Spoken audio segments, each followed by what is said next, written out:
tell us about what happened this morning. Okay, thank you, Brian. I appreciate you being here.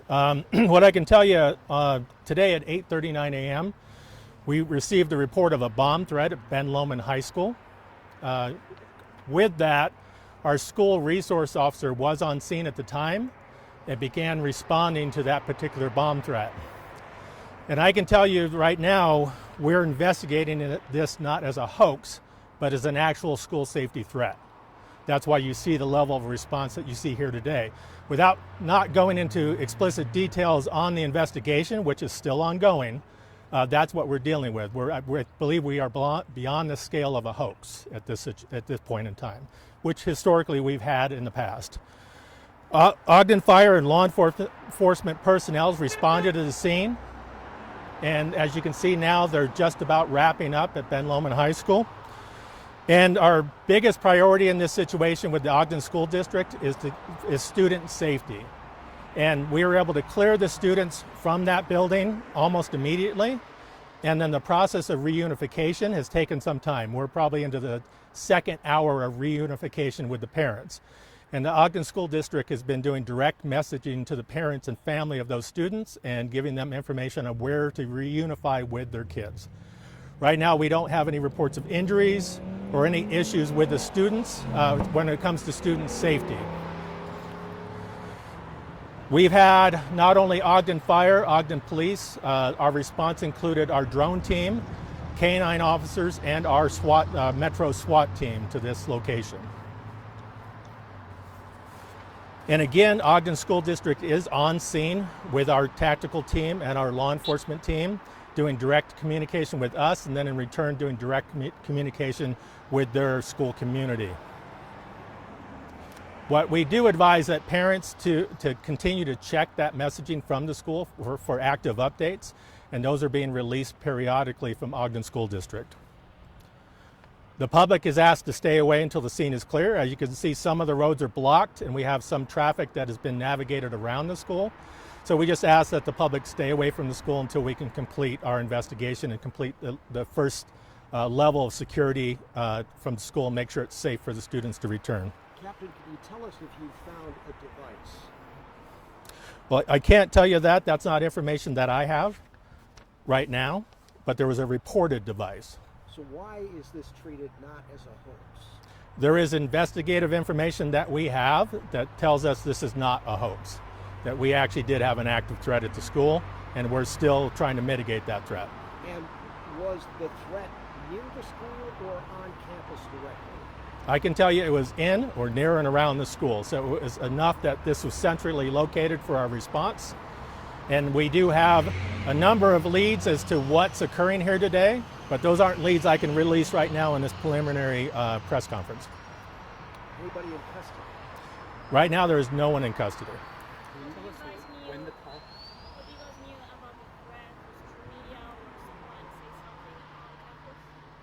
No, I can tell you that that threat came in through our 911 dispatch call center, and we received it as a direct 911 call. Can you tell us a little about what that call said, what this threat may have entailed? I could tell you, but at this point in time, it's not something, like I said, for the ongoing investigation, it wouldn't be prudent to release that information.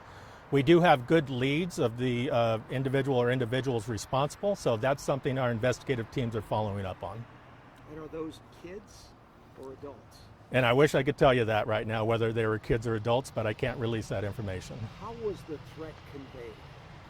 Well, I could tell you we received it as a 911 call through dispatch. As for the content of that and what specifically information was said, I can't give you that information. Again, I can tell you a call came in the dispatch, but I can't tell you the nature of who called. Where were the students taken? We saw them being bused. Well, and I may leave that up for, we have the superintendent for Ogden School District here, and he's over the reunification part of this process. But I'd like him to speak about that, so I don't want to be unclear or give the wrong message on that. And then can I ask you, when the call came in, how quickly was it before you had, we saw there were so many different police agencies out here. How long did it take to get out here in full force?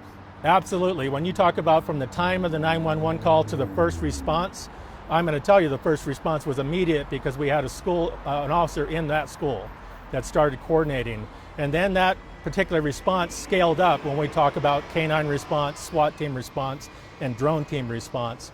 And that was in short time, but we did have an officer on scene, on school at the time, and began the process of clearing the school of students. And again, with the help of Ogden School District, student safety is our main priority. Well, no one was injured, but can you talk to us a little bit about how important it is to have those resource officers at the school and stuff like this? Oh yes, and I can speak on that the resource officers at the school, it's critical. So they receive firsthand information and they can begin coordinating with the staff and administration of the school, and it's all about student safety. And Ogden City and Ogden School District has been working over the last year on improving our school safety plan. Without going into too many details on that particular plan to give that information away, but we have redeveloped that plan just over the national threat we've seen on school safety. We realized we really need to be on the forefront of that when it comes to school safety. So this response is after a year and a half of preparation of what to do when we face this type of incident at a school. Captain, would you please elaborate on how you cleared the school? Did officers go room to room? Were officers armed, and had they drawn their weapons as they're searching the school? What was going on? Okay, it's a multifaceted question, but so with the SWAT team and with the canine deployment, there was canine deployment. We're searching bags in particular areas of the school. So we rely a lot on the canine to do a more thorough search of the school because they have that ability. When it comes to the SWAT team clearing, they're efficiently trained in clearing every aspect, every closet, every hallway, every room in that school. Now, when you talk about weapons systems being drawn, we didn't engage any active threat or individual, so there wouldn't. When you ask about weapon systems, there wouldn't have been any gun points or anything like that occurred. Was it chaotic? You know what? If you ask if it was chaotic, on our end, for the students, I would imagine anything like this disruptive to the school, to them would be chaotic. But between our coordination of Ogden School District, Ogden Police, and Ogden Fire, and the city administration, this went actually pretty smooth on our end. And there's no threat right now. Right, there's not an active threat. Well, and I can tell you, they're still in the process of clearing that school. So that's not really an answer I can give you. I can tell you they're not complete. When they are complete, we will do we'll draft a press release later and kind of give you an outcome of what we're doing here today. So depending on what they find, as correct. they go through the school right now. Yeah, and I can tell you right now, it's still active. We still have tactical officers, canines, and in the school, they're still doing their work in the school. To the public beyond the school boundaries, beyond the school property line, is there a threat? Well, we always take that into account, whether there's a public threat or a community threat, because you can see the school surrounded by community and community members. That question is no, so we did not do any kind of lockdown or shelter-in-place order to the community. I saw that there were some agents on the roof. Were there like snipers, or can you tell us what they were doing? Now, can you say that one more time? There were some agents on the roof of that school. Can you tell us what they were doing? Were there like snipers, or Okay. elaborate on that? Absolutely. So the personnel that you saw on the roof were our Metro SWAT team, and that would have been a sniper team, and primarily that team's there for overwatch and safety. If a threat were to occur, especially in a crowded environment and you're transporting hundreds of children to a reunification point, we have that level of lethal overwatch to react to that type of situation. We've seen quite a few false threats throughout the last couple of years at schools across Utah. If this turns out to be fake, will we be looking at those who started this, see charges or anything like that? Yes, absolutely. So calls coming in and creating this kind of community disruption, there are criminal offenses associated with that. So we would look into that. But again, this is still so active of an investigation. We're trying to determine, we're treating this now, and as you can see, the response is a legitimate threat response, a legitimate school threat response. If everything turns out to be a hoax, and this was all just false information from the parties involved, then we would deal with the criminal aspects of that. So we don't know yet if it's a hoax or not. You're treating it as if it's not, but we're not sure. That's absolutely correct. We have enough information to scale this response that you see right now. That information I can't share at this point in time, but we do have enough information that brings it to this level, if that helps. I want to say it was maybe 2 years ago we had that false active shooter threat at Ogden High. Did that Absolutely. About 2 years ago, we did see on a national level, we actually saw a number of schools across the country received hoaxes, and we believe they were from out of the country. And that created our response there. We did well in that response, but every response like this, we learn from, we analyze, we probably overanalyze each response, and that improves our next response to where when we encounter an active gunman situation at a school, we feel we're pretty prepared for that. Did the callers say where in the school the threat was? And Brian, I'd love to give you that information, but that's also information I can't give out at this time. Is the school district also prepared tonight? Yes, Superintendent Rasmussen is here to talk a little bit about what he's going to talk about, school, the reunification. Yeah, let's maybe we could have him come over. You want me to use mic up? You can stand close. If you stand close to him, we probably can get your comments. Speak up. Luke, I'm going to put you on my low side. I'm going to trade you. So there we go. That's There we better. go. That's much There we better. go. Okay. Mr. Superintendent, what How can are you you? tell us? Good. So, as Lieutenant Scott, Captain Scott. Captain Scott said, our community experienced an incident at Ben Lomond High School today. We took immediate safety precautions to make sure that the safety of our students and staff are our highest priority. I do want to thank our students. They are actually fantastic during this whole situation. They followed, they complied, they did everything that we asked them to do. We practice these drills regularly. We practice these situations, and they acted better than I could ever have hoped for. Our staff was awesome. They did such a great job. And then we have such a good relationship with Ogden City Police and the fire department. We work on these things together. We collaborate together. They were fantastic in their response. And so I just want to make sure that, everybody understands that we did everything possible to keep everybody safe, and our partners did a great job.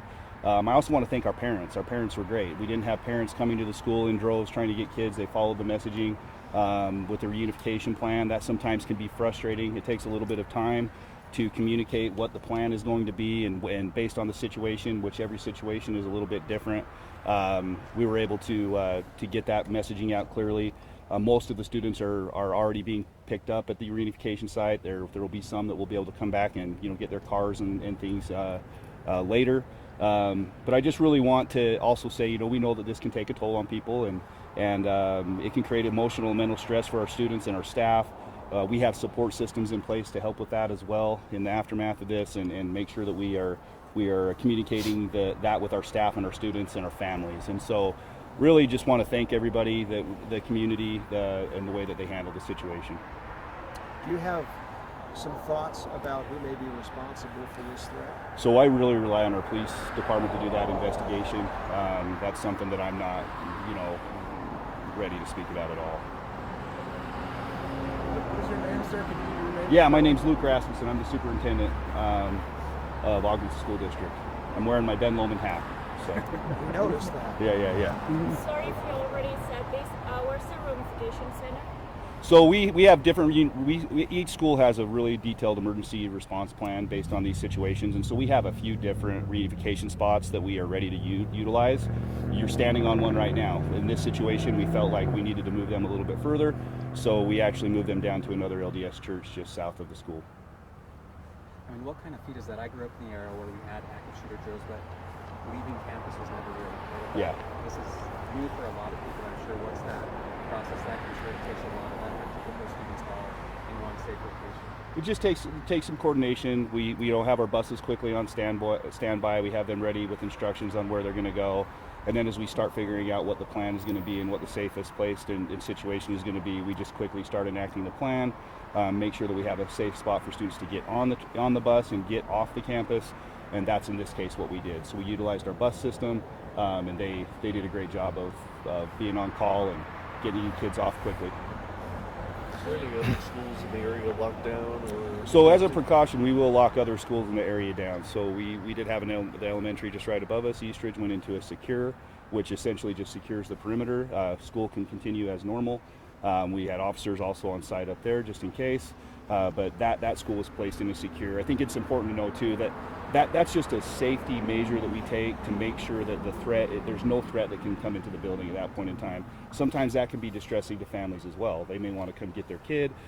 at that point in time, it's just best to let us keep the building secure, and we will communicate with that individual school community as well about what the plans are. Highland Junior High had, was another area that we had some just officer response and some just to make sure that everything was safe, but it wasn't necessary to evacuate that building or anything like that.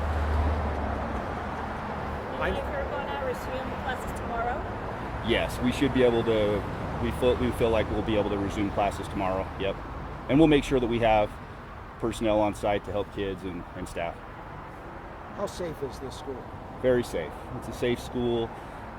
I heard a little bit of Captain Scott's message. We've been working on this for a long time. School safety is a priority for us. It's something that we take very seriously. We make sure that we have great relationships with our students, that they tell us things that are going on. We make sure that's first and foremost the most important thing, is see something, say something. If we build relationships with our students and our community that invokes trust, we can get out in front of a lot of things. And so that was something I'm super proud of. But then just the protocols that we have within the system really ensure that we have the safest possible schools. This school actually has a dog, a canine, that is part of the team, is part of the resource officer. She's all the time. She's our additional resource officer at the school. It's good for students in a variety of ways, but it's also another extra precaution at this particular school that we have. Did the dog hit on anything today? That wasn't the case. I know we've covered a lot of ground here, but Captain, I think just a point of clarification. This 911 call where you received the threat, was it a bomb threat, weapon at school, something else, all of the above? Well, I can tell you the nature of the call that came in was a bomb threat. And then information was developed from investigators and that initial school resource officer that was on scene that garnered more information that created this level of response that we have here today.